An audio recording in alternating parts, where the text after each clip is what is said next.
Shalom, saudara-saudara yang terkasih. Bagaimana kabar saudara hari ini? Menjalani kehidupan saudara. Mari bersama kita menghayati firman Tuhan melalui pembacaan dari Mazmur 42 ayatnya yang ke-12 yang demikian. Mengapakah engkau tertekan, hai jiwaku, dan mengapakah engkau gelisah di dalam diriku? Berharaplah kepada Allah, sebab aku bersyukur lagi kepadanya, penolongku dan Allahku. Saudara-saudara yang terkasih, tema kita saat ini adalah perjalanan di tengah ketidaktahuan. Saudara-saudara yang terkasih, beberapa waktu ini kita bersama-sama melihat bagaimana vaksin tentang COVID-19 sudah mulai diterima oleh orang-orang di Indonesia. Dimulai dengan bagaimana kita melihat Bapak Presiden Joko Widodo menerima vaksinasi yang pertama. Dari berbagai kalangan umat beragama, isu tentang vaksinasi ini berubah menjadi sesuatu yang liar. Ada yang menganggap bahwa vaksinasi ini terdapat pemasangan mikrochip di tubuh manusia, sehingga kemudian membuat kebebasan kita sebagai manusia itu terampas. Banyak isu-isu liar yang berkembang yang kalau kita kemudian mencernanya dengan dangkal, itu seringkali membuat kita ini mengalami kebingungan, mengalami kesimpang siuran, mengalami sehingga kita merasa takut untuk menerima vaksin tersebut. Bahkan seringkali vaksinasi ini diklaim dilebih-lebihkan sebagai tanda akhir zaman.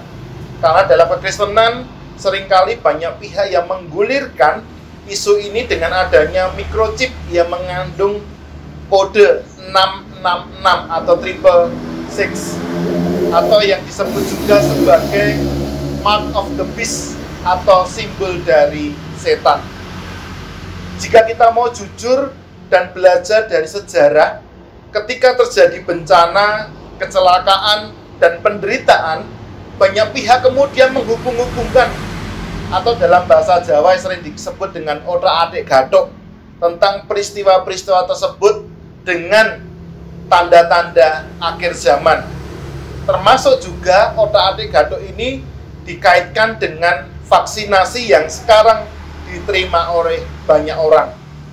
Baik sebagai warga negara sekaligus warga gereja, dibutuhkan edukasi dan literasi bagaimana kita menyikapi isu-isu tersebut yang seringkali dihubungkan dengan akhir zaman.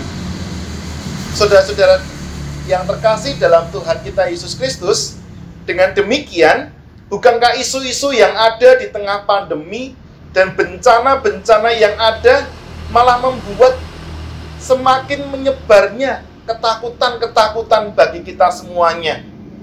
Mengapa banyak orang lebih banyak mengeluarkan energi untuk menyebarluaskan isu-isu liar tersebut yang sulit untuk dicerna dengan akal sehat dibandingkan kita semua menyuarakan atau mengejawantahkan, mewujud nyatakan harapan di tengah ketakutan akibat bencana dan penderitaan yang ada?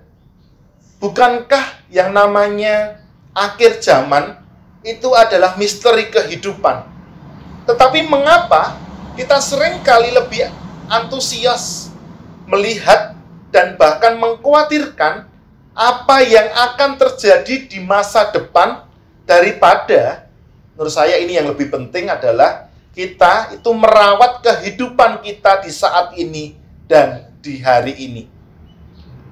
Saudara-saudara yang terkasih, saat ini kita memang merasakan keprihatinan dan ketakutan di tengah-tengah ketidakpastian karena pergumulan, karena COVID-19, karena banyak bencana alam yang kita melihat dialami oleh bangsa kita saat ini.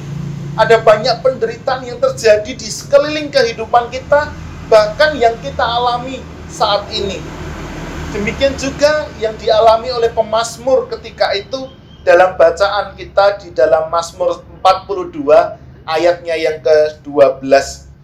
Pemazmur juga mengalami situasi yang penuh dengan ketakutan, penuh dengan penderitaan, penuh dengan sesuatu yang membuat dia merasakan kecewa, khawatir akan apa yang terjadi dalam kehidupannya. Namun di tengah-tengah kondisi yang demikian, pemazmur menyadari bahwa justru di tengah ketakutan, di tengah kekhawatiran, dia menyuarakan bahwa berharaplah kepada Allah. Pengharapan kepada Allah bukan kemudian membuat kita mampu mengetahui segala sesuatu. Bukan kemudian kita bisa memastikan segala sesuatu, everything will be okay. Bahwa segala sesuatu akan baik-baik saja. Tidak. Boten. Tetapi justru di tengah harapan, bagaimana kita merengkuh ketidakpastian itu, bahwa kita memang tidak akan tahu apa yang terjadi dalam hidup kita. Tetapi kita meyakini bahwa kita akan tetap baik-baik saja karena kita yakin bahwa akan ada tangan Allah yang senantiasa menolong dan menopang kita.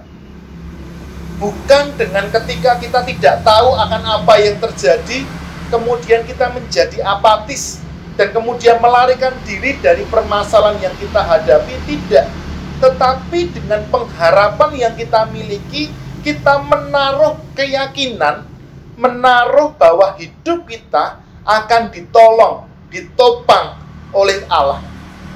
Allah menjadi sosok yang memberikan kita kepastian di tengah segala ketidakpastian dalam kehidupan kita. Ada sosok yang peduli kepada kita, yaitu Allah yang setia. Saudara-saudara terkasih, dengan pemahaman tersebut, kita kemudian dapat melantunkan seruan yang senada dengan ungkapan pemazmur. Mengapa engkau tertekan, hai jiwaku? Dan mengapa engkau gelisah di dalam diriku? Berharaplah kepada Allah. Sebab aku bersyukur lagi kepadanya, penolongku dan Allahku. Dengan demikian, melalui kesadaran dan keyakinan tersebut, bukankah hidup adalah a journey to the unknown? Sebuah perjalanan dari ketidaktahuan. Seperti yang diungkapkan oleh Pendeta Joas Adi Prasetya mengatakan demikian, percayalah, Allah mungkin tidak pernah sepenuhnya engkau kenal, tetapi Allah mengenal engkau sepenuhnya. Dan Allah yang mengenalmu sepenuhnya itu akan membawamu ke tempat yang tidak engkau kenal. Hidupmu akan menjadi a journey to the unknown, tetapi engkau akan berjalan bersama dengan Allah. Oleh karena itu, saudara-saudara terkasih, selamat berpengharapan kepada Allah. Selamat merayakan misteri kehidupan, a journey to the unknown bersama Allah.